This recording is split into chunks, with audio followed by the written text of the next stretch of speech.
Good afternoon, Mikel. Craig Slater, Sky Sports News. Well, good to see Bukayo Saka, Alexander Zinchenko and Mohamed El-Neni out there today.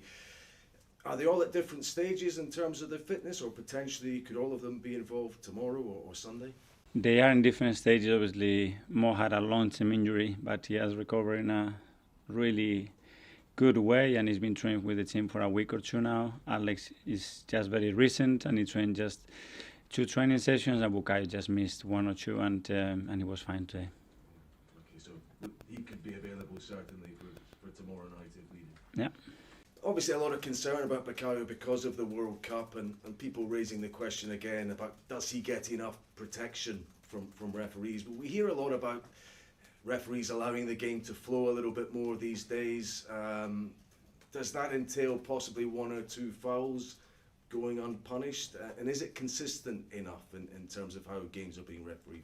I'm sure that the referees have looked at all the incidents, all the fouls, the amount of fouls that our front players are getting, and it's their job to manage that situation in the best possible way. Is it something you might raise with the Premier League? Not here though. Whatever I do, I have to do it with them. Okay. Well, Reece Nelson obviously came on and got a couple of goals, and afterwards he talked about how he understands he has to wait for his opportunities. He has to work to be involved with his Arsenal team in the way it's going at the moment.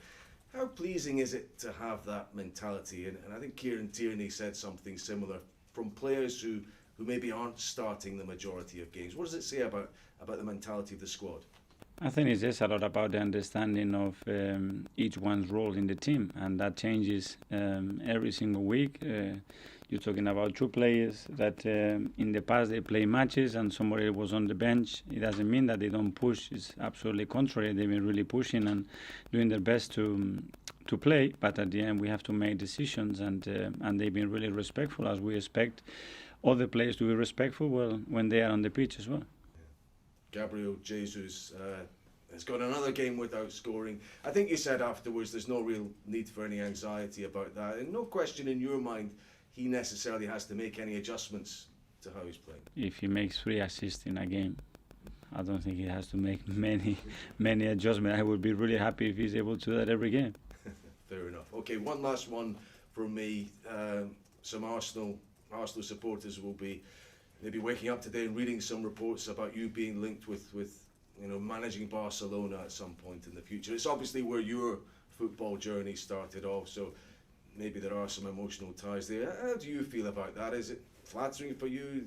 Do you make anything of it? No, what I can say, I'm extremely happy and proud to be where I am. I think Barcelona now, they are in a really good path. I think they have a phenomenal coach, a coach that has been an absolutely legend in that club and has lifted the whole place, and I think you have to be very respectful of that. Hi Mikel. Obviously it was during the game last week that you heard about what happened with Pablo Mari. Just in terms of firstly, how is he? You've gone up, down on how he is. And secondly, how concerning is that incident for footballers that you have abroad and at home? Well, first of all, good news, because he's in a really good place, and we know how Pablo reacts to things, and he's been really positive about everything that happened. But there are concerns, obviously, when you talked about some issues that happened in the last few months with footballers, with wives, with families, not only in the UK but all across Europe. I think we need to raise our voices, and we need to do something about it, because it's not what we want. We need to feel safe, and everybody deserves to feel safe, and we need to do something about that. Under 4 weeks now till the World Cup starts, everybody who supports England will be worried about your players like Bukayo Saka when they come off injured. I know your concern is mainly about Arsenal, not about England, but as the World Cup, as we go into your last 4 games before the World Cup, do you feel any kind of responsibility at all trying to protect these players? Every day I feel responsibility to protect them, to guide them, to get the best out of them. But we are playing for Arsenal at the moment, and that's what they have to focus on. And when they play for England or the national teams, they have to focus on the national team and not in England. And this is what we have to do. Have you noticed any of them thinking more about the World Cup as it becomes? No, and I don't want to notice any of that. Fair enough.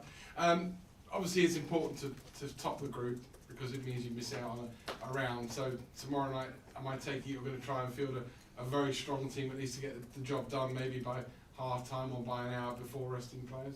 I don't approach games like saying in half an hour, 45 minutes we get the results that we want, but certainly we'll have a really competitive team out there, and we know that we missed the chance in Holland last week, and that's the last opportunity that we have to achieve our goal. Finally, Pep Guardiola's been saying that Manchester City might try and organise some friendly matches during the World Cup just so that the players that are left here and don't go to the World Cup still get some proper sort of match action game time. Would you be supportive of that if Arsenal maybe having a couple of friendly matches during the World Cup? Yeah, we will have some friendly matches for sure. We are arranging them. We need to, because we're going to have 10, 11, 12 players here, and they need to have that competition. Okay. Could what you arrange for that World Cup and how you arrange it be important with what happens to the rest of the season? Is the clubs that get that right could actually benefit massively later in the year, couldn't they? Yeah, they can do, obviously. There is an element that we're not going to control what is going to happen during that World Cup with your own players, but certainly with the players that we have here and what we do, it will be like another season, another pre-season that is going to get into a new season. We noticed in the press box on Sunday, when Bukayo first got injured, you, Bukayo and the doctor were all talking for quite a while. What kind of conversation then? Do you think he should have come off sooner, or was there something going on there? No, well, the conversation was he's in or he's out. But in between, we cannot have a player 5, 6, 7 minutes. So you are on the pitch or you are outside the pitch. You're going to have outside the pitch, go sit on the floor and get off. Was that Bukayo just he wanted to play on, so he was just trying to push through? Yeah, for sure, but we have to make a decision, and that's it, because we cannot delay a situation like that, because every minute that a player is not 100% to play is costing the team, and we need to make those decisions quick. Ian was just saying about players might have an eye on the World Cup, but that proves that Bukayo wants to just keep going no matter what at the moment, doesn't he? Even if he's feeling knock, he wants to play. He's in that zone at the moment, I suppose. Yes, but we're using obviously our brains and our common sense, but obviously he had a kick. He wasn't comfortable. We made a decision to get him off, and now he's feeling fine, and we will assess each individual as he comes. Mikel, we're talking about your team selection earlier there. How much of a challenge is it going to be for you balancing that out with the fact you've got not just a Sunday game, a big Sunday game kicking off at 12 o'clock? Does that mean, is that even more of a challenge for you? It is a challenge, obviously. We've been trying to load the players pretty equally in the last 5-6 weeks because we have been playing every 3 days, and we have managed to do that. And you have seen that we haven't repeated too many blocks of 4 games of certain individuals, and we'll try to continue to do that to get everybody as fresh as possible and with enough rhythm into the games. Do you feel like you've been set at a disadvantage? Chelsea obviously playing in a few hours as we speak. You've got, a day's less preparation, and the game is earlier than you'd normally playing on a Sunday. But we know that, and playing in the Europa League, you know that this could be an issue, and that's it. It's a very early kickoff, which is a little bit unusual when you play on Thursday nights, but it's what we have. And just finally, could I ask you, how are you going to watch the World Cup? Are you going to go out there? Are you going to be hiding behind your sofa at any time one of your players is playing for fear of getting an injury?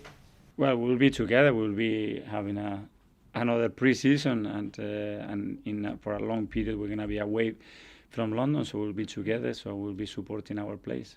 Finally, in the last section. Yeah, Mohamed El Neni's been out for a long time. Obviously, him coming back is a big boost, but specifically the link to Sambi Lokonga, who's covered when you've rotated Thomas Partey out of the team. Has that been a frustration, considering Lokonga played in a slightly more advanced role during pre-season, and he's not been able to show those qualities further up the field with Mohamed El Neni being out? Yes, but that situation arises because we had Thomas out and then Mo out, and we have to adapt the position of Sambi because he's our most natural player to do so, and with Mo coming back, now we have another position open.